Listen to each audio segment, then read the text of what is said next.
Nous sommes le vendredi 10 octobre 2025. Mesdames et messieurs, bonjour et bienvenue. L'enregistrement des candidatures pour l'élection présidentielle de 2026 a démarré ce vendredi.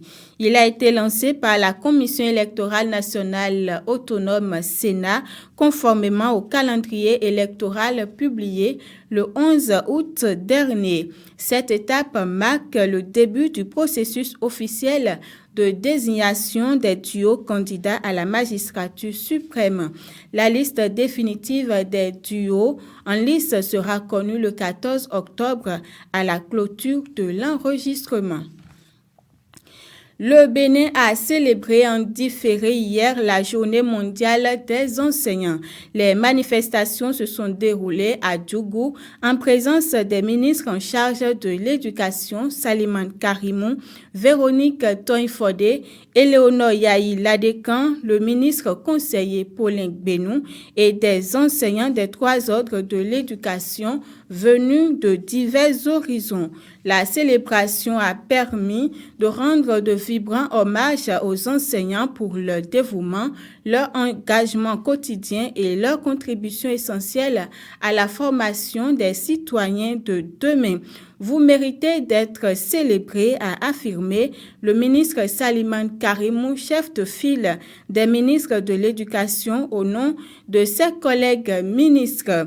Des annonces relatives à la formation continue, à la motivation du personnel et à la modernisation des infrastructures scolaires ont été également faites au cours des interventions officielles. Plusieurs d'entre eux ont été distingués pour leurs performances réalisées au cours de l'année scolaire 2024-2025, ainsi que ceux qui font valoir leur droit à la retraite. Le thème retenu au plan mondial pour cette journée est redéfinir l'enseignement comme une profession de collaboration et au plan national, collaboration dans le système éducatif, gage d'un enseignement au service du développement. Pour rappel, la Journée mondiale des enseignants est célébrée le 5 octobre. Autre information, mesdames et messieurs, Cotonou, la capitale économique du Bénin, accueille depuis ce jeudi 9 et jusqu'au samedi 11 octobre 2025 la 3e édition du Forum international du cadre de vie. C'est le ministre d'État chargé du développement et de la coopération de l'action gouvernementale, Abdoulaye Biotane, qui a procédé au lancement des travaux en présence de José Tonanto, ministre du cadre de vie et des transports chargé du développement durable et d'autres ministres du gouvernement. Pendant 3 jours, ce forum international va offrir la possibilité aux participants de trouver en un seul lieu des offres de complexe et de qualité de tous les secteurs de l'habitat, de l'architecture, de l'environnement et de l'urbanisme. Il est à noter que le secteur du cadre de vie a bénéficié d'une ressource importante qui démontre son positionnement stratégique et politique dans le programme d'action du gouvernement.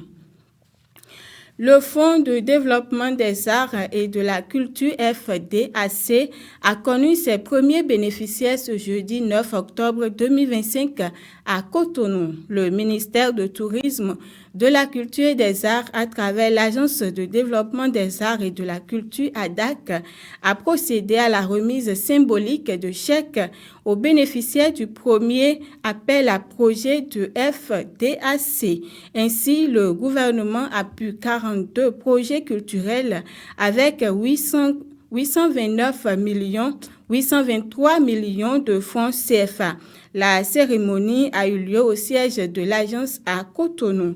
Elle a rassemblé le président et les membres du conseil scientifique, des acteurs culturels et des représentants des médias. Elle a été présidée par Doudedi Gladys Gandaro, directrice du cabinet du ministre du Tourisme. Quant au directeur général de l'ADAC, William Kodjo, il a insisté sur l'exigence du professionnalisme et de rigueur attendu des lauréats. Il faut dire que le projet financé couvre un large spectre, à savoir les arts de la scène, les arts visuels, le cinéma, la littérature, la mode, le design et le patrimoine. Et en interactualité, le Maroc soutient la conclusion d'un accord de cessez-le-feu dans la bande de Gaza annoncé par le président américain Donald Trump.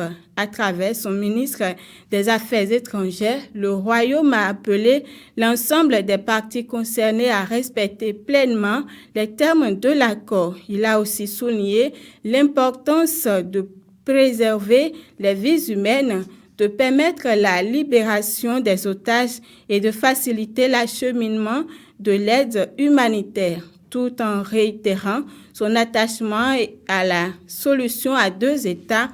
Le Maroc rappelle que celle-ci suppose la création d'un État palestinien indépendant dans les frontières du 4 juin 1967, coexistant pacifiquement avec Israël.